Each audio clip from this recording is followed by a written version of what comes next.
Olá, eu sou Darlane, do Polo de Taiobeiras, e juntamente com minhas colegas Diana e Emília Úbia, a gente ficou de confeccionar um trabalho, né? É, e o nosso tema é sobre as figuras geométricas. É, as figuras geométricas a gente sabe que fazem parte do nosso dia a dia e muitas vezes a gente não se dá conta disso, né? E o cálculo de suas áreas pode ser bastante útil em diversas situações. A geometria, ela é um dos ramos da matemática que estuda as figuras geométricas, né, analisando as suas propriedades e medidas no plano. O estudo das figuras planas está diretamente ligado aos conceitos da geometria euclidiana, que surgiu no período da Grécia Antiga.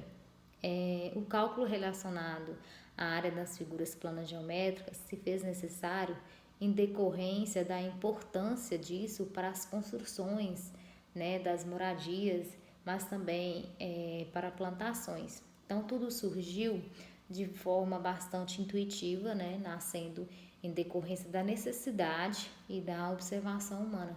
Então, os conhecimentos geométricos, por exemplo, foram necessários para os sacerdotes em tempos antigos, uma vez que eles deveriam demarcar, né, as terras devastadas pelas enchentes do Rio Nilo e realizar a partilha proporcional ao valor dos impostos pagos. E aí foi aí que surgiu a necessidade de calcular a área de um determinado espaço. Então, no ano de 300 a.C., Euclides de Alexandria desenvolveu trabalhos matemáticos envolvendo a geometria, sendo a sua obra Os Elementos, né, que é um dos livros mais vendidos em todo o mundo, só perdendo aí para a Bíblia, né, ficando atrás só para a Bíblia, né. Então, Os Elementos é a maior obra, né, já publicada no ramo da matemática durante toda a história da humanidade. É, como a gente está em clima de Copa do Mundo, né? Eu achei interessante citar que a bandeira nacional é o que é o nosso símbolo, conhecido em diversos locais pelo mundo. Se a gente for analisá-la bem, notamos a presença de algumas figuras geométricas, né? Por exemplo, na nossa bandeira temos um retângulo, né? Composto pela parte verde, um losango pela parte amarela e uma circunferência pela parte azul. Então, ao andarmos pela cidade, né, se a gente observar prédios, casas, monumentos, comércios, né, entre outros, a gente vai conseguir visualizar inúmeras formas geométricas, né, é, for, é, planas e espaciais. Então, e quem são os responsáveis por isso, né? Os responsáveis por isso são os arquitetos, né, que por utilizarem uma imaginação na elaboração, né, das construções geométricas nos proporcionam isso.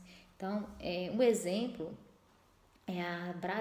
Brasília, né, que é uma cidade construída utilizando modelos de formas geométricas, né, uma cidade repleta de formas que chamam a atenção pela beleza e ousadia das construções, né? Então, Brasília é um espaço da criatividade que extrapola o conceito de simetria.